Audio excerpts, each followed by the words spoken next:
고난 너머에 더 큰 고난이 기다린다 할지라도 오직 하나님만을 신뢰합시다. 여러분의 영혼의 시력이 회복되기를 마음이 없는 자에게 시청자가 아니라 우리는 예배자가 되어야 됩니다.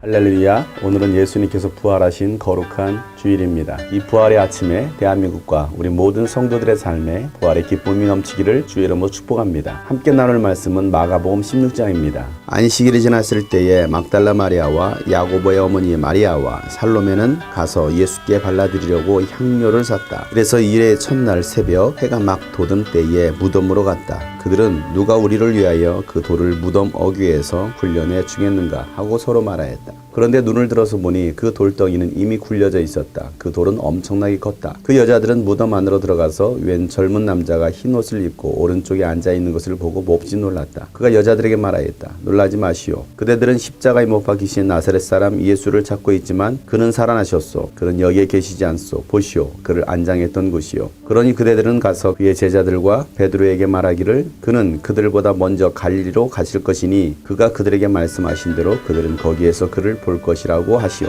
그들은 뛰쳐나와서 무덤에서 도망하였다. 그들은 벌벌 떨며 넋을 잃었던 것이다. 그들은 무서워서 아무에게도 아무 말도 못하였다. 예수께서 일의 첫날 새벽에 살아나신 뒤에 맨 처음으로 막달라 마리아에게 나타나셨다. 마리아는 예수께서 7 귀신을 쫓아내주신 여자이다. 마리아는 예수와 함께 지내던 사람들이 슬퍼하며 울고 있는 곳으로 가서 그들에게 이 소식을 전하였다. 그러나 그들은 예수가 살아계시다는 것과 마리아가 예수를 목격했다는 말을 듣고서도 믿지 않았다. 그 뒤에 그들 가운데 2 사람이 걸어서 시골로 내려가는데 예수께서는 다른 모습으로 그들에게 나타나셨다. 그들은 다른 제자들에게 되돌아가서 알렸으나 제자들은 그들의 말도 믿지 않았다. 그 뒤에 11 제자가 음식을 먹을 때에 예수께서는 그들에게 나타나셔서 그들의 믿음이 없고 마음이 무딘 것을 꾸짖으셨다. 그들이 자기가 살아난 것을 본 사람들의 말을 믿지 않았기 때문이다. 또 예수께서 그들에게 말씀하셨다. 너희는 온 세상에 나가서 만민에게 복음을 전파하라. 믿고 침례를 받는 사람은 구원을 얻을 것이요 믿지 않는 사람은 정죄를 받을 것이다. 믿는 사람들에게는 이런 표징들이 따를 터인데 곧 그들은 내 이름으로 귀신을 쫓아내며 새 방언으로 말하며 손으로 뱀을 집어들며 독약을 마실지라도 절대로 해를 입지 않으며 아픈 사람들에게 손을 얹으면 나을 것이다. 주 예수께서 그들에게 말씀하신 뒤에 하늘로 들려 올라가셔서 하나님의 오른쪽에 앉으셨다. 그들은 나가서 곳곳에서 복음을 전파했다. 주님께서 그들과 함께 일하시고 여러 가지 표징에 따르게 하셔서 말씀을 확증하여 주셨다. 아멘. 예수님은 죽은 자들과 함께 무덤에 들어가셨다가 말씀대로 3일 만에 다시 살아나셨습니다. 그날은 안식일이 지난 다음 날이었습니다. 예수님의 장례를 준비하려고 무덤에 찾아온 사람들이 있었습니다. 예수님께서 십자가 처형당하실 때 마지막까지 함께했던 여인들이었습니다. 예수님의 시신에 향료를 바르려고 무덤에 찾아왔던 여인들은 누군가 돌문을 굴려주길 바랬습니다. 그 돌문은 엄청 컸기 때문에 웬만한 장정으로도 그 문을 열 수가 없습니다. 그런데 와서 보니까 이미 그 돌문이 열려 있는 것입니다. 이 여인들은 예수님의 시신을 누군가 훔쳐갔는지 해서 깜짝 놀랍니다. 그리고 그 무덤 안에 들어가서 보니까 웬 젊은 남자가 흰옷을 입고 오른쪽에 앉아있는 것입니다.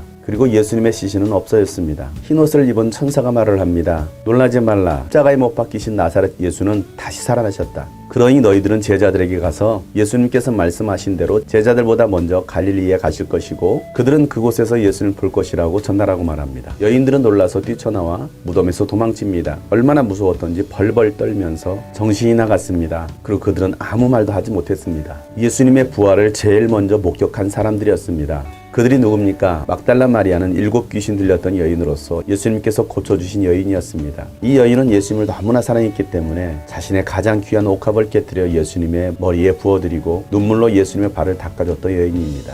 이 여인은 예수님의 십자가의 행렬에도 함께했고 마지막 십자가에서 목숨을 거두실 때까지도 막달라 마리아와 여인들은 함께했습니다. 예수님을 향한 사랑이 변하지 않았던 여인들입니다. 마리아는 예수님과 함께 지냈던 제자들에게 찾아갑니다. 그들은 울고 있었습니다.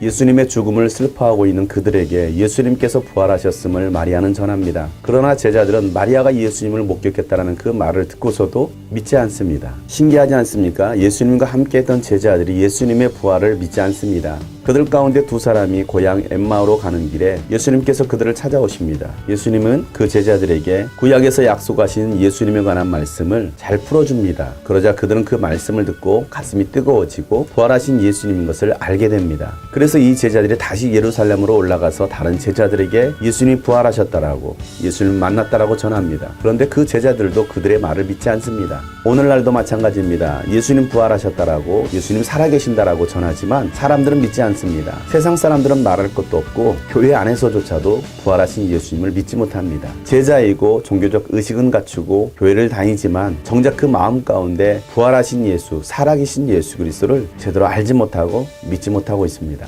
여러분은 성경 말씀을 얼마나 인정하고 얼마나 믿으십니까? 100% 인정하십니까? 100% 믿습니까? 정말 예수님께서 부활하셨음을, 아니 그 예수님께서 다시 오심을 여러분 믿으십니까? 믿는다면 우리의 삶이 달라질 것입니다. 가치관이 달라지고 표정이 달라지고 행동이 달라질 것입니다. 11제자가 음식을 먹고 있는데 예수님께서 그들 가운데 나타나십니다. 그리고 두려워 떨면서 믿음 없는 그들에게 그들의 믿음 없음을, 무뎌진 신앙을 책망하십니다. 교회는 오래 다녔지만 우리 마음 가운데 예수님을 향한 사랑이 무뎌져 있습니다. 헌신은 한다고 하지만 감사함과 순종함이 무뎌져 있습니다. 뜨거움이 없는 것입니다. 내가 예수님을 처음 만났을 때 그 사랑의 감격, 기쁨, 행복, 소망이 이제는 무뎌진 채 그냥 그렇게 교회 생활을 하고 있는 것입니다. 제자들은 예수님께서 살아나신 것을 본 사람들의 말을 듣고서도 믿지 않았습니다. 예수님께서 죽으시고 3일 만에 부활하신다라고 말씀하셨지만 그것은 절대 있을 수 없어 라고 그들은 생각했던 겁니다. 예수님은 제자들에게 말씀하십니다. 너희는 온 세상에 나가서 만민에게 복음을 전하라. 믿고 침례를 받으면 구원을 받을 것이다. 그러나 믿지 않는 사람은 정죄를 받을 것이다. 이 말씀은 제자들에게도 예외는 아닙니다. 오늘 우리에게도 예외는 아닙니다. 우리가 부활하신 예수를 믿지 않는다면 우리는 정죄를 받고 심판을 받을 것입니다. 그러나 살아계신 예수를 믿는다면 믿는 자에 따르는 표징, 권세가 나타나게 되어 있습니다. 믿는 자들에겐 이러한 표적이 따르니 너희가 내 이름으로 귀신을 쫓아내며 방언을 말하며 뱀을 집으며 무슨 독을 마실지라도 해를 받지 않으며 병든 사람에게 손을 얹은즉 나을 것이라고 주님께서 말씀하십니다. 여러분, 이 말씀은 제자들에게만 하신 말씀이 아니라 오늘 이 시대에 부활하신 예수를 믿는 모두에게 하시는 말씀입니다. 여러분이 예수를 믿는다면 이 말씀이 여러분을 통하여서 나타나야 됩니다. 이 말씀이 지금도 이루어져야 되는 것입니다. 여러분이 병든 자에게 손을 얹을 때 병이 떠나가게 되어 있습니다. 여러분이 부활하신 예수를 믿는다면 예수 이름으로 명할 때 귀신이 떠나갑니다. 병든 자에게 손을 얹을 때 그 병은 낫게 되어 있습니다. 믿기만 한다면 악한 마귀가 여러분을 유혹하고 공격해도 어떠한 해를 입지 않을 것입니다. 예수님이 나와 함께 하시기 때문입니다. 우리가 해야 할 일은 땅끝까지 예수 그리스도의 부활을 증거하는 것입니다. 아직도 예수를 알지 못하는 이들에게 예수님이 살아계신다라고, 예수님 부활하셨다고, 예수님 다시 오신다고 우리는 선포해야 됩니다. 제자들이 나가서 복음을 전하자 주님께서 함께 하심으로 그 따르는 표적으로 말씀을 확실히 증거했습니다. 암울하기만 하고 무너져가는 이 대한민국 가운데 예수 그리스도의 부활의 영광이 가득하기를 간절히 소망합니다. 무너진 한국교회가 다시 부활의 능력으로 깨어나기를 간절히 기도합니다. 예수 부활의 증인은 바로 여러분입니다. 다시 오실 주 예수 그리스도